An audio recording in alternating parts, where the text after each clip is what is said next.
Some questions sound like concern, but underneath, they're quiet traps.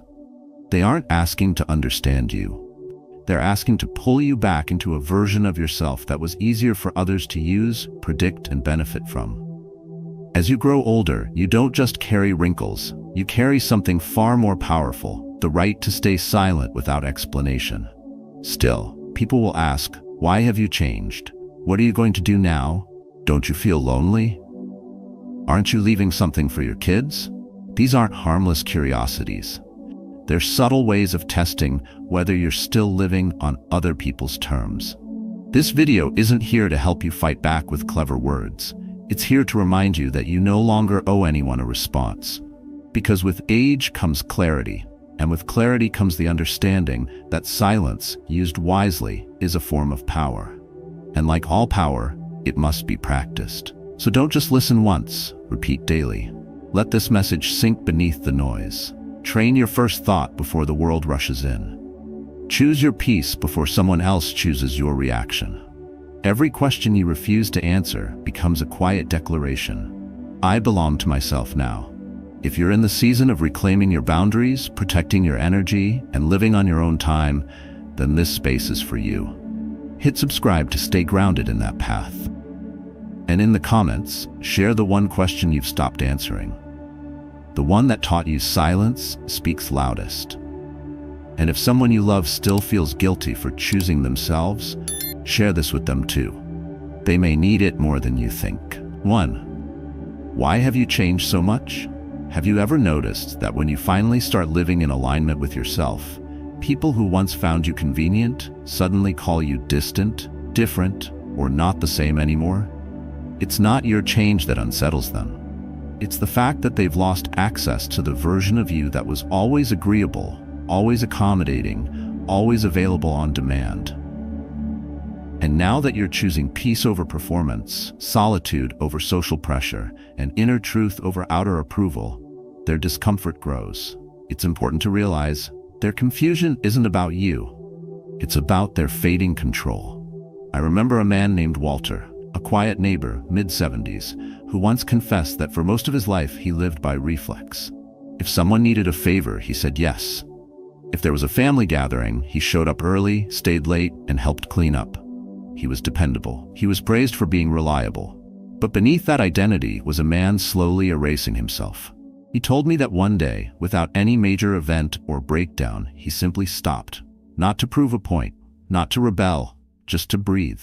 He turned down invitations. He stopped responding instantly to every call. He allowed himself stillness, no explanations, no drama, just quiet refusal. And that's when it began, the backlash disguised as concern. You're different now, they said. What's going on with you? Not because he'd become unkind, not because he'd grown bitter, but because he'd stopped being easy to access. To them, his change wasn't an evolution. It was an inconvenience. This is the paradox of aging with clarity. The more you align with your own rhythm, the more those accustomed to your compliance will accuse you of drifting. But drifting is not what you're doing. In truth, for the first time, you're anchoring. And that's what rattles them. Stoic philosophy offers a profound insight here. Epictetus taught that we must stop seeking approval from those who don't share our values. Marcus Aurelius reminded us that inner harmony is more important than outer applause. And so, when people ask why you've changed, they're not really asking about your transformation. They're asking why you're no longer acting in service of their comfort. It's tempting to explain yourself, to reassure them, to soften your evolution. But you don't need to. In fact, doing so only reopens the door to expectations you've already outgrown. Silence, in this context, is not cold. It is sacred. It is the boundary between your reclaimed self and their lingering projections. And let's be honest, some people will never be ready for your calm, your refusal to over-explain, your quiet rejection of guilt-based relationships. But their unreadiness is not your responsibility. Your job isn't to make them understand your healing. Your job is to protect your peace stoically, to walk forward without carrying the weight of their confusion, and to remember that silent strength is often misunderstood by those who equate noise with closeness. There's also something deeper that happens when you stop answering that question. You reclaim a space within yourself that used to be occupied by performance. You start honoring your own needs without the need to narrate them. And slowly, the emotional boundaries you once struggled to define become clear. Not because you announced them, but because you simply started living by them. That's the real power. It's not found in confrontation.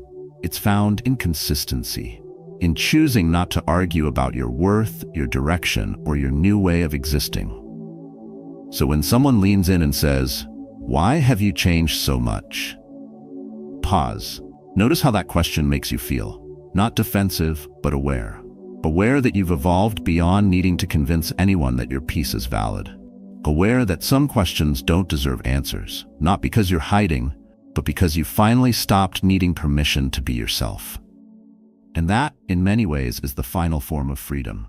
You didn't change to rebel, you changed to return.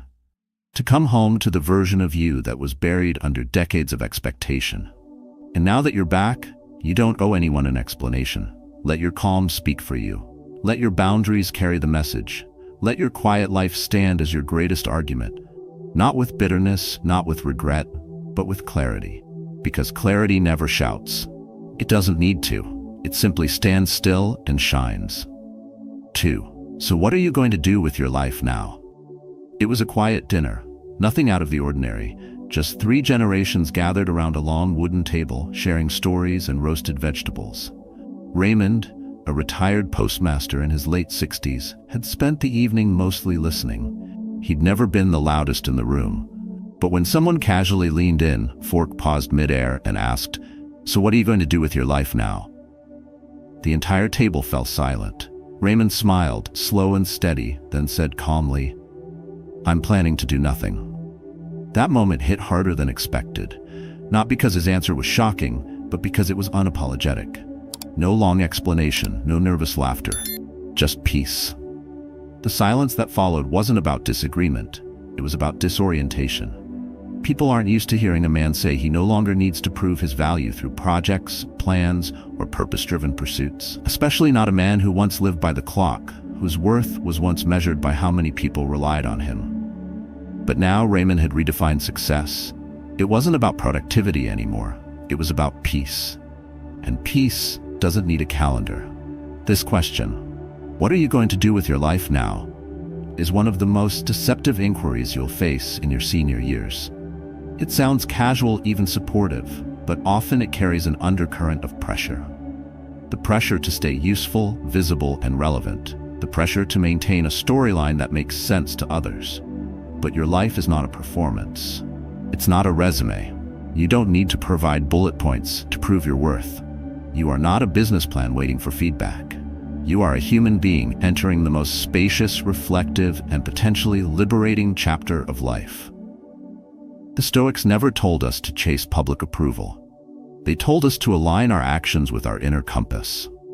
Marcus Aurelius wrote not about 5-year plans, but about waking up and doing the work that was yours to do today. And sometimes that work looks like reading in silence. Sometimes it's watering plants, walking at your own pace, and choosing stillness over stimulation. There's great dignity in slowness when it is chosen, not imposed. But the world doesn't always see it that way. Especially in cultures obsessed with performance and measurable goals, the idea of a man doing nothing seems like a failure, not a triumph. So they ask, what's next? As if your present isn't already enough. As if life only has value when it's striving towards something newer, faster, louder. And when you say you're content, their faces tighten, not because you've disappointed them, but because your calm confronts their restlessness. Your freedom forces them to question why they're still running. There's a deeper reason this question can sting. It can awaken the quiet fear that if you're not doing something impressive, maybe you're falling behind. But behind what? A timeline no one agreed to? An expectation built by people who never lived your story? The truth is, many older adults carry a lingering guilt that if they aren't maximizing every second, they're wasting what's left. That guilt is not wisdom, it's programming. And like any bad code, it can be rewritten. So when someone asks what you plan to do now and you don't have an answer that fits into their box, that's okay. Maybe your answer doesn't have sharp edges. Maybe it's soft, slow, and beautifully unclear. You don't owe anyone a blueprint for your days. What matters is that your days feel like yours, that you're not rushing into a new obligation just to avoid being misunderstood. Because every time you say yes, out of fear you say no to something your soul may need more. In the later seasons of life, freedom is not the absence of responsibility, it's the presence of choice. And the ability to choose rest, solitude, quiet enjoyment without the need to defend it. That is power. That is clarity.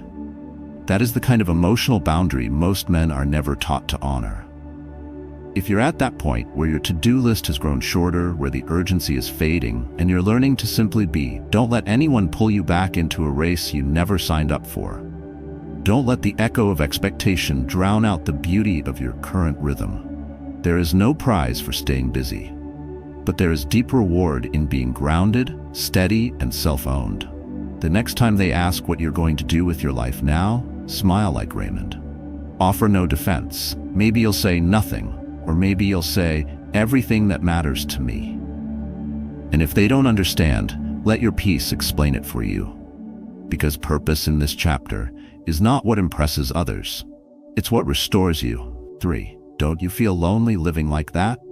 There are rooms so full of noise they feel empty, and there are quiet spaces that feel sacred, whole. You don't need a crowd to feel alive. You need space to hear your own thoughts. That's something I learned one afternoon visiting Daniel, a 69-year-old neighbor whose home had become a sanctuary of silence. No TV blaring in the background, no phone buzzing with constant updates, just the sound of wind through the trees and his fingers gently finding their way across an old classical guitar. He had lost his wife a few years earlier, and his children lived in different states. From the outside, many assumed he must be drowning in loneliness. But when someone once asked, "Don't you feel lonely living like this?" he gave an answer I'll never forget. "I don't feel alone. I feel enough." That answer revealed a deeper truth that many miss. We live in a world that fears stillness. People fill their calendars, their inboxes, and their homes with distractions, not because they're engaged, but because they're afraid of what might surface in the quiet. So when someone else chooses peace over performance, when someone chooses solitude over social obligations, it unnerves them. It reminds them of the internal emptiness they've been trying to outrun. They look at your silence and call it sadness. But it's not sadness, it's a strength. It's presence, it's emotional freedom. Stoic philosophy teaches that happiness doesn't depend on external noise or validation. It depends on internal alignment. When you choose to detach from expectations and return to your own rhythm, you're not isolating. You're reclaiming. You're building emotional boundaries in old age that many never dare to define. And yet the world doesn't know how to read this form of strength. So they label it loneliness, because it doesn't look like the frantic energy they've been taught to chase. But solitude, when chosen, is not a prison. It's a sanctuary. It's the quiet power of being enough without being surrounded. It's the decision to rest in your own presence rather than hustle for approval. Many older adults find that the more they retreat from the noise, the more they reconnect with themselves. And yet every time they pause, someone will ask, "Aren't you lonely?" As if a life without constant interaction is a life half-lived. But that's the lie. The real loneliness is not in quiet rooms. It's in loud ones, where you're unseen, unheard, or drained by people who mistake your kindness for obligation. Daniel told me that after decades of giving, helping, hosting, and fixing, he found silence not as an escape, but as a homecoming. There were no guilt-tripping phone calls, no passive-aggressive questions about why he wasn't around more. Just slow mornings, good books, warm tea, and the sound of strings vibrating beneath his fingers. In that silence, he found what no conversation had ever given him: clarity. And that's where the misunderstanding often begins. People think you must be missing something. But what they don't realize is that silence, when intentional, doesn't signal emptiness. It reveals depth. You're not withdrawing because you're broken. You're stepping back because you're finally whole. You're choosing not to perform emotional labor for others. You're protecting your peace stoically, without guilt or explanation. The truth is, no one gets to define your joy. No one gets to label your solitude as sadness just because they're too afraid to face their own reflection. And you don't owe anyone an answer when they ask if you're lonely. Let them sit with the discomfort your calm creates. Let your silent strength stand as its own reply. Because the kind of presence you've cultivated, one that needs no audience, is more powerful than any conversation. So the next time someone says, "Don't you feel lonely living like that?" pause before you respond. Not to defend yourself, but to recognize how much growth it takes to sit comfortably in your own company, to befriend your quiet, to rest without apology. And then, if you choose to answer at all, let it be like Daniel's response: calm, clear, unshaken. Not a speech, not a defense, just the truth of someone who has finally become enough. You see, aging doesn't mean shrinking. It means deepening. And part of that deepening is learning to let silence carry what words can't. No, you are not lonely. You are living in the rarest form of presence, the kind that doesn't need noise to be real. And the moment you stop explaining that is the moment you start living it fully. 4. Aren't you planning to leave something for your kids? There's an unspoken weight many older adults carry, often without ever questioning it. The belief that every dollar earned, every year lived, and every decision made must somehow serve someone else's future. It's a silent expectation passed down through generations, woven into family dinners, casual remarks, and cultural narratives that equate love with legacy and duty with depletion. And it often comes disguised as a question that sounds innocent but carries emotional leverage. Aren't you planning to leave something for your kids? On the surface, it seems like a simple inquiry. But for many, it strikes a nerve because it's not really asking about money. It's asking whether you still feel obligated to sacrifice the joy you've postponed your entire life. A man once wrote to me after watching a video like this. He was in his 70s, after decades of working overtime, raising children, and taking care of a home filled with others' needs. He had finally planned something for himself, a solo trip through the Pacific Northwest in a restored car he'd spent years dreaming of. But just before booking it, he sold the car instead, because his daughter hinted at needing help with a down payment. "It felt right at the time," he wrote. "But I haven't heard from her since. She never even asked how I was." That was the moment, he said. He realized he had once again confused giving with being valued. This is the subtle trap so many fall into. We are conditioned to believe that leaving behind a financial inheritance is the highest form of love. But sometimes what your children need most isn't a house or a trust or a final check. It's the memory of who you became when you finally started living. They need to see you alive, not just responsible. Because what we pass on emotionally matters more than what we pass on materially. And a parent who dies exhausted, resentful, and unfulfilled sends a louder message than any will ever could. From a Stoic perspective, peace is worth more than possessions. Seneca warned that the wise man saves not for his heirs, but for his soul. Because when you delay your own happiness in the name of duty, you teach your children that sacrifice is eternal, that self-abandonment is noble. But what if the real gift you could give them is the courage to live differently?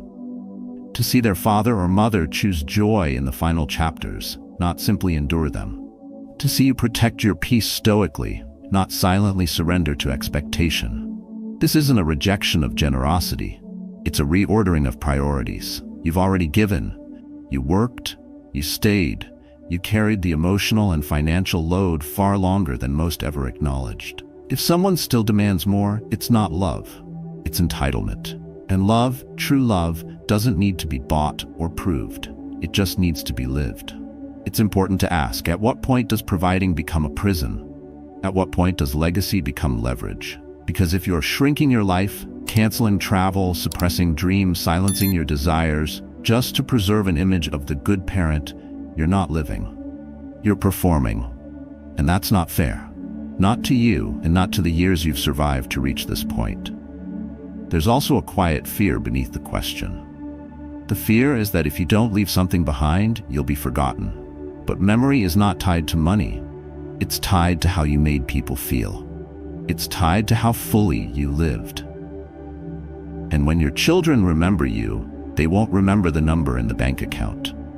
They'll remember the way you laughed on your last birthday, the way you sat in the sun and hummed that tune from your youth, the way your eyes looked when you were finally free from pretending. So no, you don't have to answer that question. You don't have to explain why you're finally spending on yourself.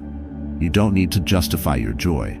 And you certainly don't have to keep sacrificing because someone expects your last breath to be a transaction. You are not a retirement fund. You are a life still unfolding, and the moment you realize that is the moment you begin to live not just for legacy, but for liberation.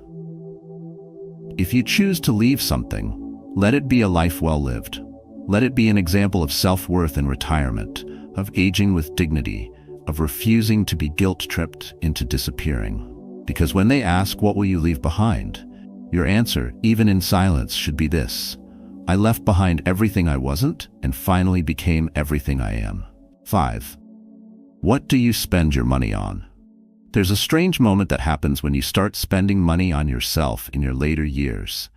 When you finally decide to book that solo road trip, upgrade your worn-out mattress, or sign up for that painting class you've always been curious about. The moment isn't in the act itself. It's in the reaction. Someone, usually well-meaning, often close, tilts their head and asks, "What are you spending your money on?" They smile when they say it, but something behind the question always stings. Not because they truly care how you spend it, but because they've quietly carried the expectation that your resources are no longer really yours. They expect you to keep sacrificing, even when the season of giving has already run its course. What they don't see is the cost behind every dollar. Not just financial, but emotional. Your money isn't just numbers on a statement. It's early mornings when you pushed through fatigue, years of showing up when you had nothing left, entire chapters of your life where your needs were paused so someone else could move forward. That money is your effort made physical. It's a symbol of your endurance. So when you decide to spend it on something that brings you joy instead of obligation, the need to explain yourself shouldn't even exist. Yet it does. Because for decades, many people, especially men, have been conditioned to associate value with utility. You were the provider, the problem solver, the steady hand others leaned on. Your spending was justified as long as it served a collective goal. But now that the kids are grown, the debts are settled, and time finally feels like yours again, choosing to spend freely on yourself triggers old programming. You hesitate, not because you can't afford it, but because a small voice asks, "Is this selfish?" That voice isn't your conscience. It's cultural conditioning. It's the residue of a world that told you emotional freedom in old age must be earned through sacrifice, not self-trust. And yet, here's the truth. Your joy does not need a receipt. You don't owe anyone an invoice for your fulfillment. If you've lived decades pouring into others, it's not indulgent to pour something back into yourself. It's overdue. From a Stoic perspective, money is neither evil nor virtuous. It is neutral. What matters is your relationship with it. Seneca wrote that the wise man is rich not in possessions but in detachment. And that includes detachment from guilt, from fear, and from the illusion that your spending must always be in service of others. When you hesitate before buying something you love, ask yourself, is this hesitation rooted in wisdom or in inherited shame? So much of this shame comes from inherited scarcity thinking. Maybe your parents grew up during the war or economic hardship. Maybe you were raised to believe that enjoying money meant risking survival. And so now, even in retirement, even when the bills are paid, that fear lingers. You're still waiting for permission to enjoy what's already yours. But what if you didn't ask for permission? What if you stopped treating joy like a luxury and started treating it like nourishment? A new recliner that helps you sleep better. A weekend getaway that gives you fresh air and solitude. A hobby that reconnects you to forgotten parts of yourself. These are not indulgences. These are acts of renewal. And if someone can't understand that, it's not your job to explain. Let them ask. Let them wonder. Let them sit in their discomfort while you sit in your peace. Because that peace is what matters now. That ability to make a choice and not defend it. That refusal to apologize for finally choosing yourself. There will always be someone who thinks you should save more, give more, or shrink more. But you've done enough shrinking, enough delaying, enough disappearing behind duty. You don't need to make yourself smaller to keep others comfortable. Not anymore. And the next time someone asks, "What are you spending your money on?" smile if you want, or say nothing. Either way, you're not being irresponsible. You're reclaiming something sacred. You're choosing to live on your own terms. You've earned the right to spend without guilt, to enjoy without defense, to exist without accounting for every moment. And in a world that constantly pressures older adults to justify their joy, your quiet decision to stop explaining is an act of personal freedom. So spend what you've earned on peace, on presence, on pleasure, because the price has already been paid in full. 6. Don't you think it's a little late for that? Picture a man in his 70s, sitting alone in a small, quiet room. The light is soft, his hands are slightly shaky, but his eyes are alive. He gently places his fingers on the keys of a piano he just bought from a local thrift shop. He doesn't know how to read music, and he doesn't care.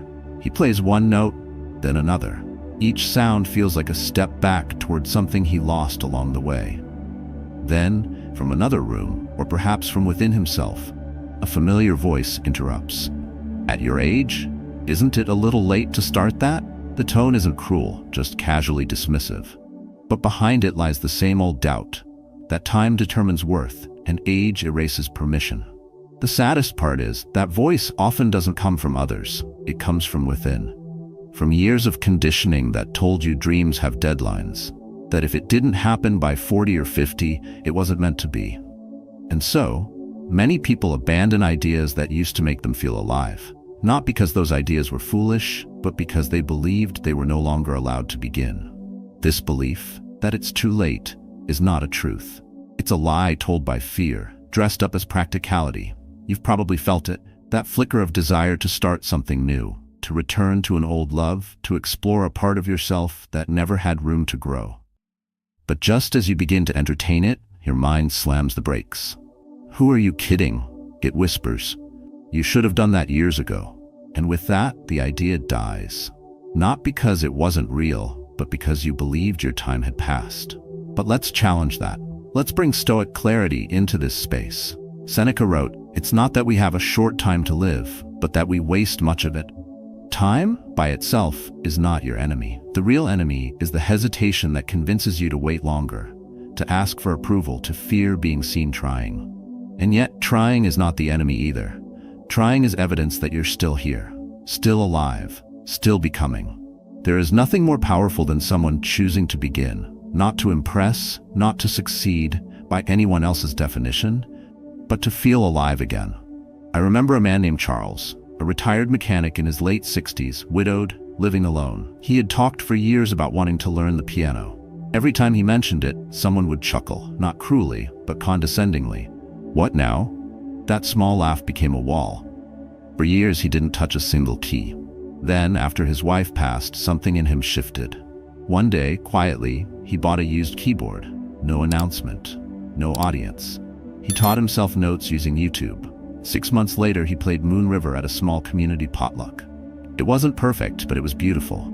Because it wasn't about the song. It was about the courage to begin. The lie that it's too late kills more dreams than failure ever could. When you believe that time disqualifies you, you don't just delay action, you surrender identity. You begin to live through others. You begin to shrink your life down to what others expect you to do at your age. But age is not a verdict. It is just a context. And courage, unlike youth, does not expire. What if we stopped measuring the worth of our actions by their timing and started measuring them by their truth? What if beginning wasn't about catching up, but about coming home to yourself finally? The Stoic path doesn't ask whether it's the perfect time. It asks whether it is your time. And if it is, that's enough. Yes, others may judge you. They may smirk or question your motives. They may call it impractical, indulgent, even foolish. But those opinions say more about their fear than your future. They haven't found the courage to begin, so they mock it. Let them.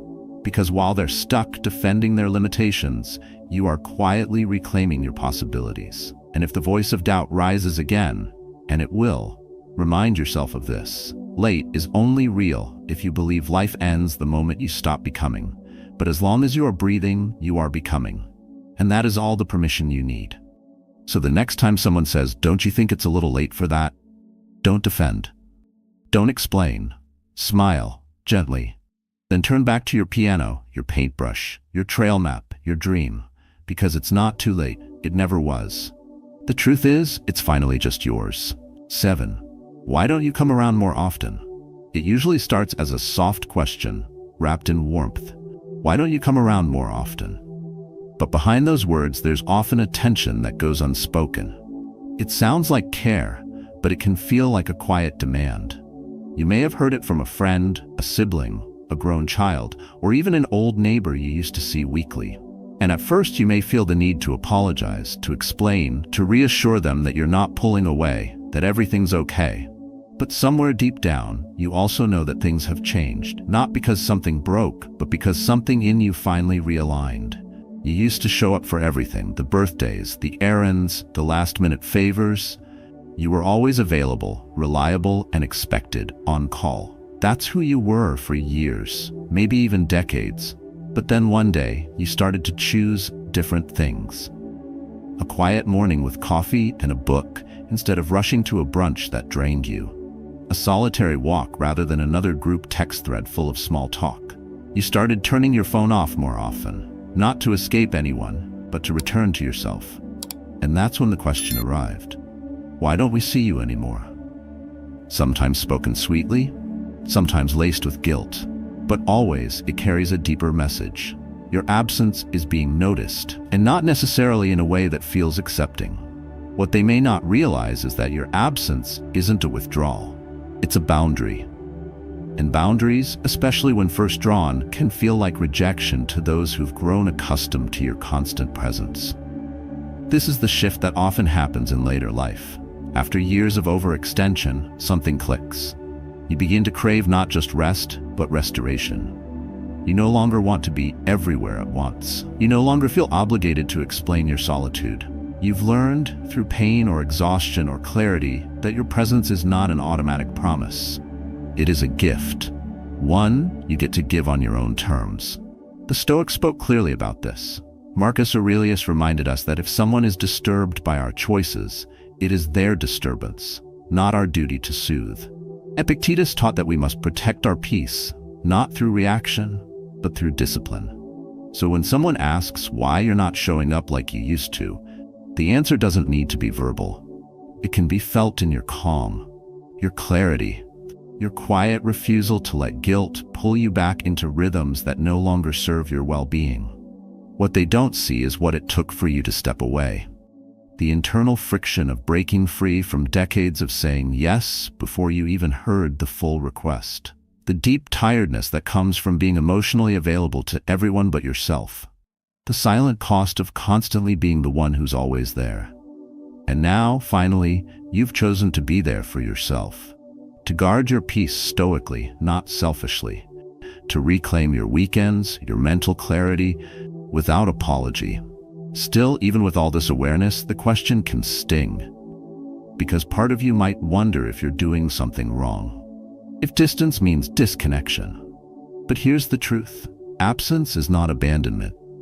Silence is not coldness. You are not rejecting them. You are returning to yourself. And anyone who truly values you will come to understand that. In fact, your silence can become its own quiet teacher. When you don't show up just because you used to, when you don't explain every shift in your availability, you model something powerful, that emotional boundaries in old age are not walls. They are doors that open inward. That presence should be offered from fullness, not obligation. That being reliable doesn't mean being endlessly reachable. And if some relationships fade because of that shift, let them. Not with bitterness, but with grace. Some people were only attached to the version of you that never said no. But now, you're no longer in the business of emotional overexposure. You've earned your peace. You've reclaimed your calendar. You're no longer seeking validation through attendance. So the next time someone asks, why don't you come around more often? Feel no pressure to justify. You can smile, you can nod, or you can say nothing at all. Because sometimes the greatest statement you can make is the life you've chosen to live quietly, freely, and fully. Your presence is no longer a currency.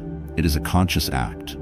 And the freedom to give it or not is the reward of a life finally lived on your terms. 8. Is there something you're not telling us? There comes a time when your silence grows, not from sadness or secrecy, but from something sacred. You speak less, not because you have less to say, but because you finally understand that not everything deserves to be shared. Yet even this stillness gets questioned. People notice the shift, they notice the calm, and then they ask, is there something you're not telling us? Or why are you so quiet these days? As if your peace must be a problem. As if your stillness is a symptom. What they don't understand is that silence, especially in our later years, is not a withdrawal. It's a reclaiming. It's not hiding, it's healing. You're not stepping back to avoid life. You're stepping inward to protect what's real. There's a kind of emotional boundary that forms when you've lived long enough to know the value of inner peace. And that boundary isn't loud. It doesn't come with speeches or explanations. It arrives quietly, like dusk, asking nothing except that you stay close to yourself. But still, the questions come. Sometimes from family, sometimes from old friends, sometimes from people who only knew the more available version of you. The version that shared everything, solved everything, carried the weight of everyone else's feelings. Now that you're no longer broadcasting your every thought or feeling, they interpret it as distance, or worse, as a secret. But you know the truth. You're not hiding something, you're holding something. And not everything you hold is meant for display. The older you get, the more you realize your soul isn't a public forum. Your peace isn't a group project, and your thoughts are not obligations. In a world where people share everything, where noise is rewarded and silence is mistaken for suppression, there is a quiet rebellion in keeping something just for yourself. Not because you're cold, not because you're bitter, but because you've come to cherish the sanctity of your own presence. Stoic wisdom reminds us that we are not responsible for the discomfort others feel when they don't understand our path. Epictetus taught that true freedom is found in detachment, not from love or humanity, but from the need to be constantly seen and understood. That kind of freedom allows you to live truthfully without the burden of performance. It gives you the power to say nothing and still be whole.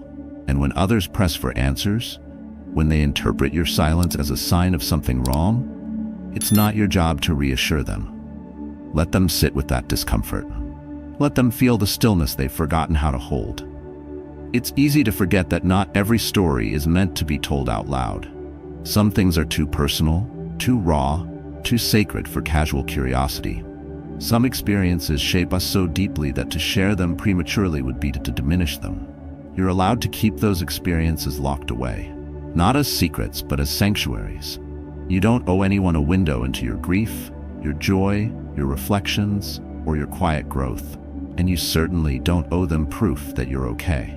Often, the question, is there something you're not telling us, comes from people who are uncomfortable with the transformation they can't follow. They saw you as a role, a function, a provider, a talker, a fixer. And now that you've stepped outside that frame, they're unsure of how to connect. They want the old version of you back. But that version is gone. Not with regret, but with intention. Because life is not about staying consistent with what others remember. It's about staying loyal to who you're becoming. This shift doesn't need to be explained. It only needs to be honored.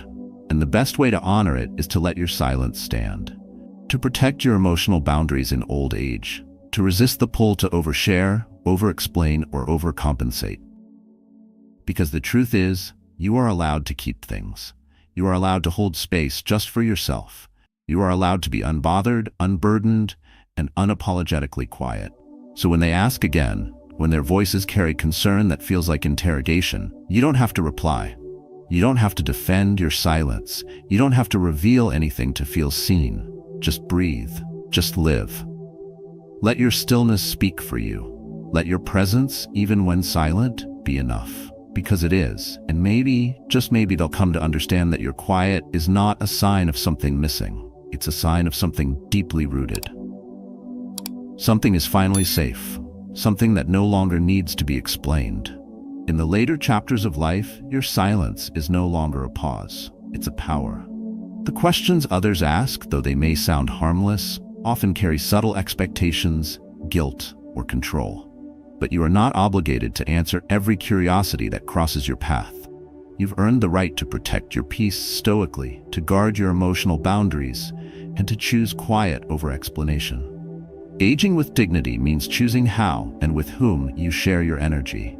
It means embracing the power of saying nothing, especially when silence protects your self-worth and preserves your freedom. You are no longer here to justify your solitude, explain your joy, or prove your purpose. You are here to live freely, fully, and unapologetically. Let others misunderstand if they must. Let them sit in the space you no longer fill, because your stillness is not emptiness. It's depth, it's presence, it's clarity, and most of all, it's yours. If any of these 8 questions have echoed in your life, share your experience in the comments below. Which one have you learned to walk away from without a word? And if this video spoke to your soul, don't forget to like and subscribe. This is your space now. A space where silence is strength.